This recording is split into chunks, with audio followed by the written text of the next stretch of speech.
आज सारथी क्लासेज ज्ञान सागर के सहयोग से कक्षा 12वीं का कोई भी विषय हो, गणित या साइंस, अंग्रेजी, कोई भी सब्जेक्ट ऑनलाइन ज्ञान सागर से शिक्षा हासिल करें। इमरान हुसैन और अफसार अहमद ने शिक्षा की नई उड़ान सारथी बना है पायदान। बरेली के इमरान हुसैन और अफसार अहमद ने मिलके की है शुरुआत इमरान हुसैन की नई टेक्निक से।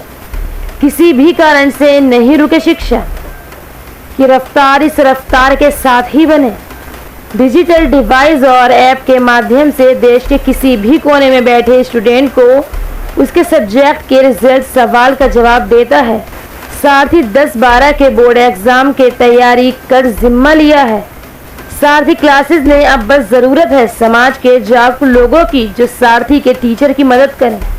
बिना किसी सरकार व सामाजिक मदद के अपने और अपने दोस्तों के सहयोग से सारथी आज बच्चों की मदद कर रहा है। आइए जानते हैं इमरान हुसैन की जुबानी कैसे कराती हैं क्लासेज। बरेली से हनीफ मंसूरी की रिपोर्ट। इमरान जी, ये बताइए, आपने जो ऑनलाइन क्लासेस पढ़ाई शुरू करी है, ये किस उद्देश्य से करा है आपने? सर, ये उद्देश्य मेरा सीधा सा सिंपल सी एक जवाब है, उस समस्या का समाधान है जो इस लॉकडाउन में मेरे पूरे देश ने, मेरे पूरे दुनिया ने झेला है। और कई सारे उद्योगों की तरह और कई सारे रोज़गारों की तरह हमारा एजुकेशन डिपार्टमेंट भी इससे बहुत ज़्यादा प्रभावित हुआ है। इसमें सबसे ज़्यादा नुकसान में जो गए हैं वो स्टूडेंट गए हैं, और स्टूडेंट के साथ वो टीचर्स गए हैं जो या तो प्राइवेट सेक्टर में काम करते थे या वो होम ट्यूटर। तो ये जो मैंने सेक्टर लिया है, जो मैंने ये क्लासेस स्टार्ट की हैं, ये टीचर्स और स्टूडेंट दोनों को एक दूसरे से जोड़ने का पुल बनाया है। अच्छा, ये जो आपने जो ऑफिस और कार्यालय बनाया और जो ऑनलाइन सिस्टम वगैरह सब करा है, तो इसमें किसी सरकार वगैरह की मदद से करा है या आपने ही आपका इसमें कोई? नहीं, अभी कोई सरकारी मदद तो नहीं मिली है मुझे, और इसमें सारा क्रेडिट मेरे हस्बैंड का है।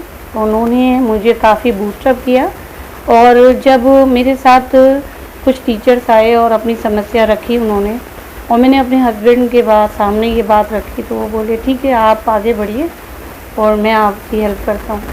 तो आप एक होम वाइफ हैं और आपने इतनी बड़ा एक पूरा कदम उठाया समाज के लिए कि शिक्षित समाज हो जाए, और एक नारी होने के बाद और एक मुस्लिम नारी होने के बाद, जबकि इस पे मुस्लिम लोगों का जो तवज्जो है तालीम के लिए थोड़ा पीछे है हमारा पास, उसके लिए आपने इतनी मेहनत करी, उसके बाद आपके साथ कोई रुकावट वगैरह आई या कोई लोगों ने बीच में जैसे दबाव डाला हो आपके ऊपर, ये आप क्या कर रहे हो? बातें तो बहुत लंबी हैं, अगर करने बैठेंगे तो बहुत बड़ी बातें निकल जाएंगी।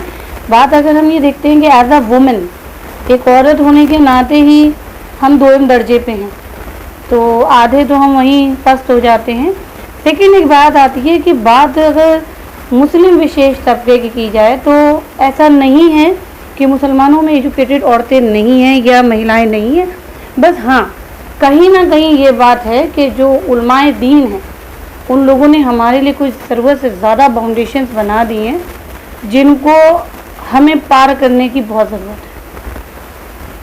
अच्छा, आने वाले जो समाज के लोग हैं उनको आप क्या फ्यूचर में, भविष्य में क्या कहना चाहते हैं शिक्षा के लिए? मैं ये कहना चाहूँगी कि आप पढ़िए। हमारे कुरान की पहली आयत जो नाज़िल हुई थी, इक़रा, उसका भी अगर आप अर्थ या अनुवाद देखिए तो उसका मतलब ये है सीखो, पढ़ो। आप पढ़िए और सीखिए, आगे बढ़िए। यदि एक प्राणी या एक शख्स पढ़ेगा, तालीम याफ्ता होगा, तो वो कानून को भी समझेगा, वो स्वच्छता को भी समझेगा, समाज को भी समझेगा। और जो हमारे समाज की सबसे ज़्यादा दिक्कतें आती हैं, जिनका चोली दामन का साथ है, अपराध और अंधविश्वास, वो दोनों चीज़ें ख़त्म होंगी यदि आपके पास एक शिक्षित दिमाग है, एक आपका एजुकेटेड वजूद है। शहर के लिए तो ऑनलाइन क्लासेस वगैरह अनिवार्य हैं, लोग आसानी से उपलब्ध हो जाते हैं, लेकिन देहात के क्षेत्र में आप क्या आगे कदम बढ़ाना चाहते हैं? मैं समाज के लोगों से कहना चाहूँगी, जो अल्लाह ने जिनको नेमत दी है, जिनके पास दौलत दी है, जिनको अक्ल दी है और सब कुछ नवाजा है, बेहतर दिया है, कि आप लोग शहर में हैं। शहर इसलिए है क्योंकि आपके पास हर चीज़ की सहूलियत है। गाँव और कस्बों में ये सहूलियतें नहीं हैं, खुदाया मेरा साथ दीजिए, आगे बढ़िए। और मैं चाहती हूँ कि गांव और कस्बे के जो बच्चे हैं जो इस वक्त कहीं ना कहीं इस परेशानी की वजह से फाइनेंशियली कमज़ोर हो गए हैं, और जाहिर सी बात है कि जब वो फाइनेंशियली कमज़ोर हैं तो अपनी एजुकेशन सेक्टर में जो उनको ज़रूरी चीज़ें हैं वो नहीं मिल पा रही हैं, ख़ास तौर से गाइडेंस नहीं मिल पा रहा है, तो उसमें मेरे साथ आगे बढ़िए, उनकी हेल्प कीजिए। तो नाना जी ये बताइए, जब आपने ये स्टार्टिंग करी थी तो उसके साथ आपके साथ कौन कौन लोग जुड़े रहे आपके साथ? मेरे साथ मेरे बहुत अच्छे मेरे छोटे भाई हैं मेरे पास, है मिस्टर अफ्तार अहमद अंसारी साहब, और उन्होंने मेरे सामने अपनी परेशानी रखी कि बाजी ऐसे ऐसी बात है और लॉकडाउन हो गया, ना तो हम कहीं जा सकते हैं और ना ही बच्चे हमारे पास आ रहे हैं, और अब हमारे आगे तो ये नौबत आ रही है कि या तो कुछ काम करें या फिर मर जाएं। तो मैंने कहा कि ठीक है, मैं आपके लिए कुछ बात करती हूँ और राशन वगैरह की व्यवस्था कराती हूँ।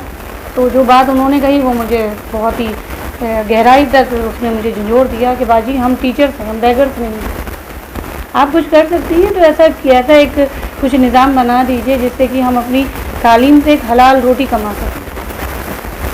तो उनकी पूरी टीम, उनके फ्रेंड्स जो कि ऑलरेडी होम ट्यूटर्स हैं, they all of well educated, post graduate हैं अपने अपने सब्जेक्ट में, कोई बीएड हैं, कोई बीटीसी हैं, और इन सब के ग्रुप ने मिलकर 4 क्लासेस का आगाज़ किया है।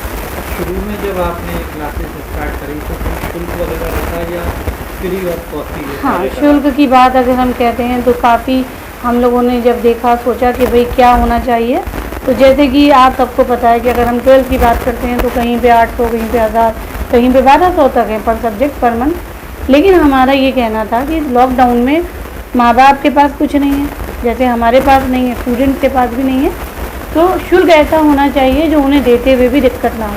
तो 5 रुपये पर डे, यदि हम 5 रुपये पर डे देते हैं तो 5 रुपया पर डे के हिसाब से 125 रुपया महीने का आप लीजिए।